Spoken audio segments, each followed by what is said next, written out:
Hi friends, तर आजच्या दिवसाची सुरुवात जरा निवांतच झाली होती. कामंसुद्धा निवांत करायची होती आणि त्याच्यामुळे मग निवांतच उठल्या गेले. मी उठले तेव्हा अद्विक पण उठला. ब्रश करायचा बाकी होता, तर म्हटलं केस जरा झोपून उठल्यानंतर विस्कटल्यासारखे होतात म्हणून केस विंचरून घेतले. त्याच्यानंतर मग अद्विकला ब्रश करायला दिलं. मी सुद्धा ब्रश करून घेतला. आम्ही दोघांनी ब्रश केला. तिथे बघा अद्विक किती छान असा ब्रश करतो स्वतःच्या हाताने.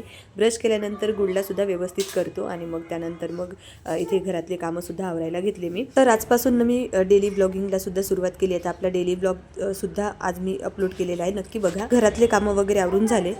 त्याच्यानंतर मग आम्ही दोघंही फ्रेश झालो. मी आणि अद्विक फ्रेश झालो. शिवांश स्कूलमध्ये गेला होता, त्याच्यामुळे तो तुम्हाला सध्या दिसणार नाही, पण पुढे दिसेलच. बाहेर मस्त पाऊस येत होता. शिवांशला घ्यायला जायचं होतं स्कूलमध्ये, पण पाऊस काही थांबत नव्हता. तर अद्विकला झोपून दिला आणि शिवांशला घेऊन आले स्कूलमधून. तर आम्ही दोघेही ओलं झालो. शिवांशचे कपडे चेंज करून दिले, त्याला जेवण दिलं आणि त्याच्यानंतर मग आम्ही बसलो होमवर्क करायला. इथे शिवांशने कॉम्पिटिशनमध्ये भाग घेतलेला आहे. भेटू पुढच्या मिनी ब्लॉगमध्ये, तोपर्यंत बाय.